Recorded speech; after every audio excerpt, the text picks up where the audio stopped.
नमस्कार दोस्तों। हमारी आज की कहानी है बिन ब्याहे ससुराल। दिखने में साधारण मगर बेहद आकर्षक सा व्यक्तित्व था उसका।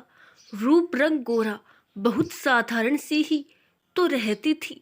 घर के सारे कार्यों में दक्ष होने के साथ पढ़ती भी थी और ट्यूशन भी पढ़ाती थी। आसपास की औरतें यही सोचा करती कि जिस घर जाएगी सास सर पर बैठा कर रखेगी। मगर कहते हैं ना, जिसके पास जो न हो उसी की ज्यादा कदर करता है इंसान। नए नए आए थे कॉलोनी में, ज्यादा बोलचाल नहीं थी उनकी, क्योंकि घर में जो बड़ी महिला थी वो अक्सर बीमारी की वजह से घर से कम ही बाहर निकलती थी और पुरुष किसी सरकारी महकमे में अच्छे पद पर आसीन थे। कुल मिलाकर कहो तो कॉलोनी की औरतों में चर्चा का विषय बने हुए थे। अहंकारी भी नहीं थे मगर ज्यादा सामाजिक भी नहीं।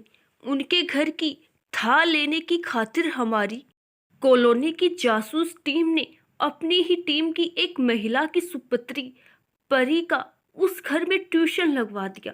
धीरे धीरे कन्फ्यूजियों से पता चला कि उस साधारण सी दिखने वाली लड़की का नाम रिया है और वो अपने समय की टॉपर थी और आज भी अपनी आगे की पढ़ाई जारी रखे हुई थी।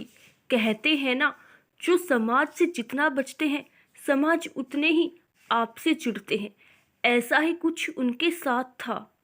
कॉलोनी की महिला मंडल का मेरी मम्मी के साथ भी उठना बैठना था। मुझे धीरे धीरे एक झुकाव सा महसूस होने लगा था रिया से।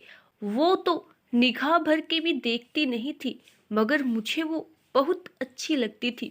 उसके बाहर आने जाने का समय ध्यान रख, या तो मैं बाहर पौधे में पानी देने, कभी बाइक तो कभी कार धोने के बहाने, या और कुछ न सही तो छत पर जा खड़ा हो जाता था। मगर उसने न देखना होता था और न ही देखती थी। मगर मुझे तो बस वो अच्छी लगती थी। बहुत ही साधारण कपड़े, पूरी चुन्नी लहरा कर लेना, कभी कभी किसी को देखकर मुस्कुराहट देती, वो मेरी तो रोम रोम में बस सी गई थी।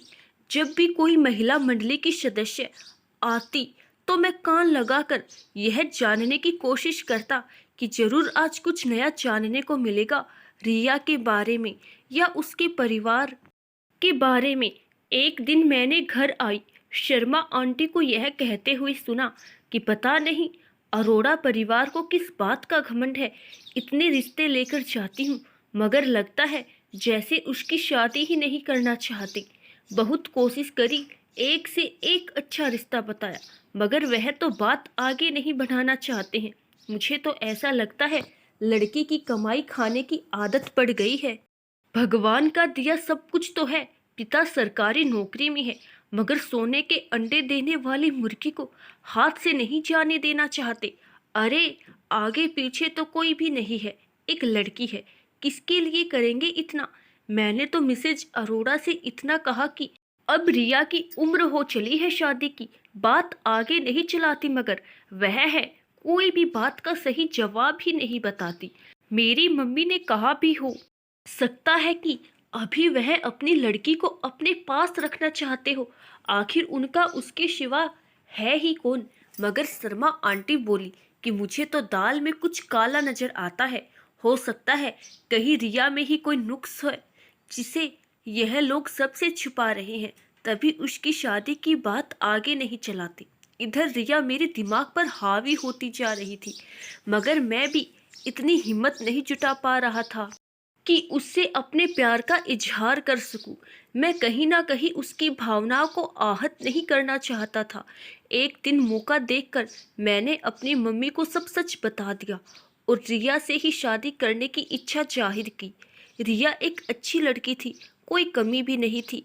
मम्मी भी उसको पसंद करती थी तो उन्हें मनाने में मुझे कोई खास परेशानी नहीं हुई।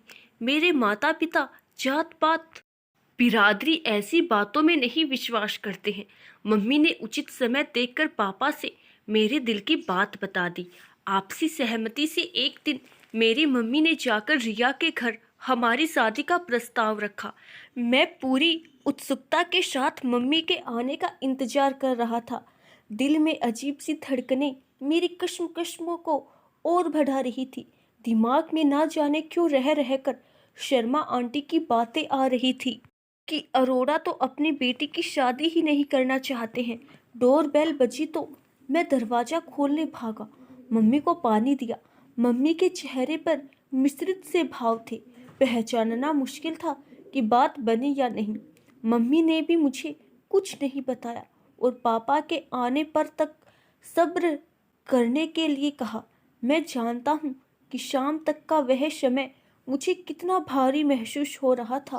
पापा के आने पर जो मम्मी ने बताया, मैं तो समझ ही नहीं पाया क्या करूं।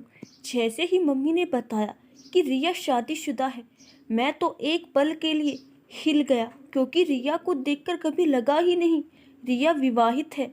इसके बाद जो मम्मी ने बताया वो कुछ यूँ था कि रिया अरोड़ा जी की बेटी नहीं, बहू है।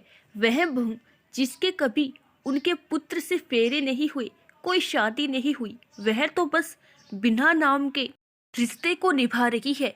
उनके बताए अनुसार कहानी कुछ इस प्रकार है कि रिया और अरुण, अरोड़ा जी का बेटा, साथ ही स्कूल में पढ़ते थे, कॉलेज भी साथ किया। इधर अरुण और रिया अपनी जिंदगी को साथ बिताने का फैसला ले चुके थे और घर वालों की आपसी रजामंदी से दोनों की सगाई भी हो चुकी थी। मगर शादी से पहले अरुण ने अपने मित्रों के साथ ऋषिकेश घूमने का प्रोग्राम बनाया और वही एक दुर्घटना का शिकार हो गया। 4 दिन बाद अरुण का शव बरामद हुआ। इकलौता पुत्र यूं गवा देने से मिसेज अरोड़ा तो सकते में आ गई और उनके आधे शरीर पर लकवा मार गया। पुत्र को जवानी में खोने और बीवी की ऐसी हालत देखकर मिस्टर अरोड़ा भी अपनी सुध बुध खो बैठे थे। ऐसे में रिया ने आगे आकर अरुण के माता पिता को संभाला। यह रिया की मेहनत का नतीजा था कि धीरे धीरे मिसेज अरोड़ा वापस अपनी पहली अवस्था में आ पाई और मिस्टर और मिसेज अरोड़ा अपने दुख से उबर पाए। रिया है जो कि वरुण के साथ हुई अपनी सगाई को ही अपना सब कुछ मान बैठी है। उसके लिए अरुण के माता पिता अब उसके माता पिता हैं। वह अपना परिवार छोड़ अब उन्हीं के साथ रहती है।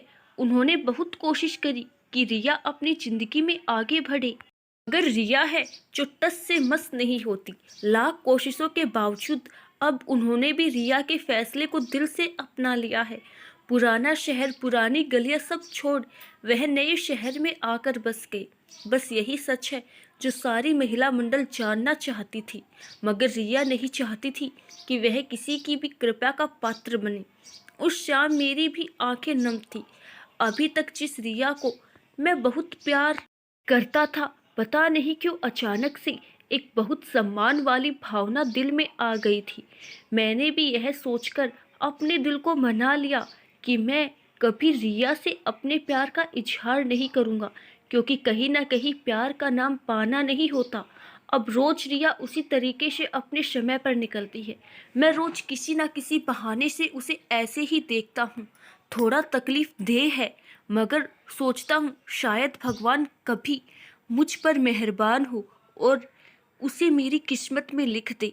आशा करती हूँ दोस्तों आपको हमारी आज की कहानी ज़रूर पसंद आई होगी। धन्यवाद।